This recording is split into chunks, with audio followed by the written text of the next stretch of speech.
samii ergamoonni waaqaas tewaayidoo jedhanii yeedaaloo samiirraa yaareediif kennanii karooruu qaqqabnaa kan ittiin jiraannu amantaa jalqabaa tewaayidoonis nu kennaan nuuf laatame of harkaatiin baasnu mana keenya dhiignee gola ormaa seennu.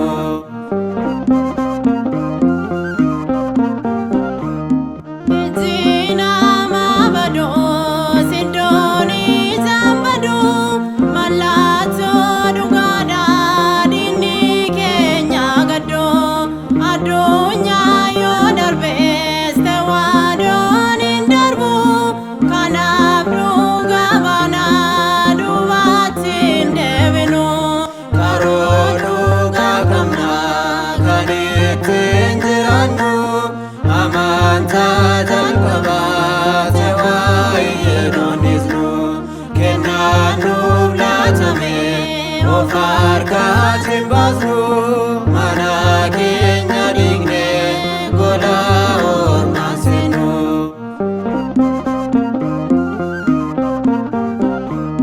Abiddaan gubatee manni yoo diigamus kan duraarra caalaa gamoon ijaaramus kennaa namaa miti kennaa Waaqayyoodha.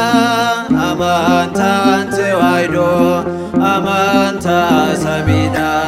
Karooruu qaqqabnaa kan ittiin jiraannu amantaa jalqabaa tewaayidoonis nu kennaan nuuf laatame of harkaatiin baasnu mana keenya dhiignee gola ormaa seennu.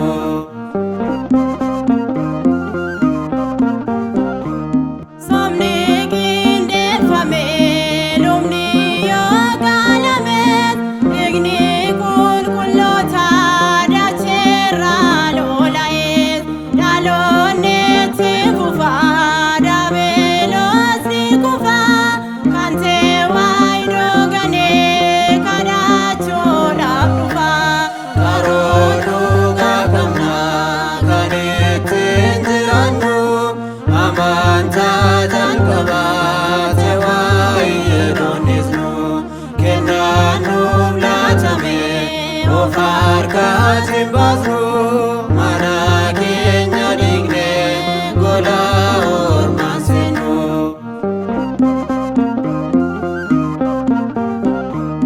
Somni qindeeffame lubni yoo qalames dhiigni qulqulloota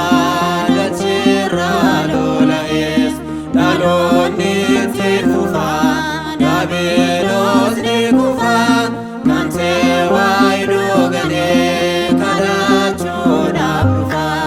Karooruu qaqqabnaa kan ittiin jiraannu amantaa jalqabaa tewaayidoonis nu kennaan nuuf laatame of harkaatiin baasnu mana keenya dhiignee gola ormaa seennu.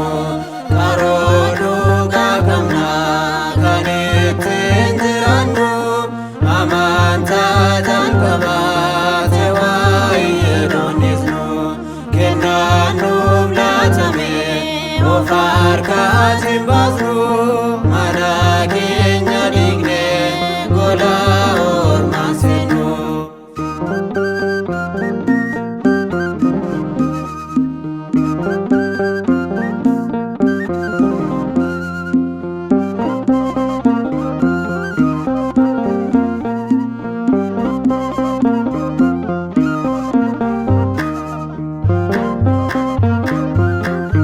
Waaqayyo gooftaa keenya kan nu jalqabsiistee nu raawwachiiste ulfinniif galanni guddaan teessoo kee irratti siif haa ta'u bara baraan. Ameen.